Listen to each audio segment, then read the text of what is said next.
Have you ever looked into a mirror and felt like something was staring back?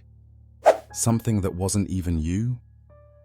Before you dismiss it as your imagination, let me tell you the story of the mirror that never shows your reflection.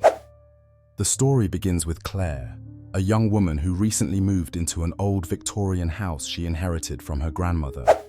Among the items in her attic was an ornate, antique mirror. Its wood frame adorned with intricate carvings and peculiar symbols.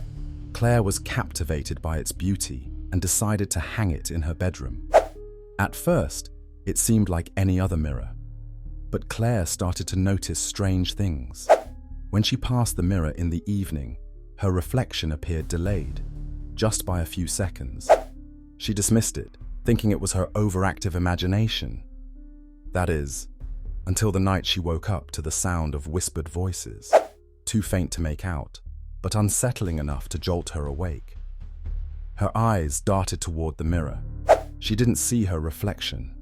Instead, the surface flickered like TV static until it revealed an image of a woman in her bedroom. Only it wasn't Claire. This figure stood motionless, with a hollow gaze that seemed to pierce right through her.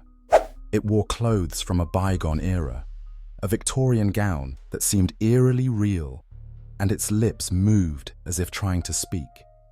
But no sound came. The next few days were even more disturbing. Objects in Claire's room started to move on their own. Once an antique clock fell off the wall right in front of her as she stared into the mirror to put on makeup. Every time she looked closer into the glass, she saw glimpses of a world different from her own. Victorian furniture, old chandeliers, shadowy figures pacing back and forth. She wasn't seeing a reflection. She was seeing what could only be described as another dimension. On the fourth night, Claire made the fateful decision to cover the mirror with a cloth. She had just placed the last corner of the sheet over it when her room fell silent.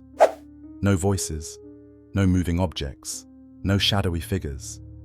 Until days later, she decided to peek under the cloth, just for a second. What she saw is still unknown, but Claire was never seen again after that night. So next time you see a mirror, ask yourself this: is it really reflecting who you are?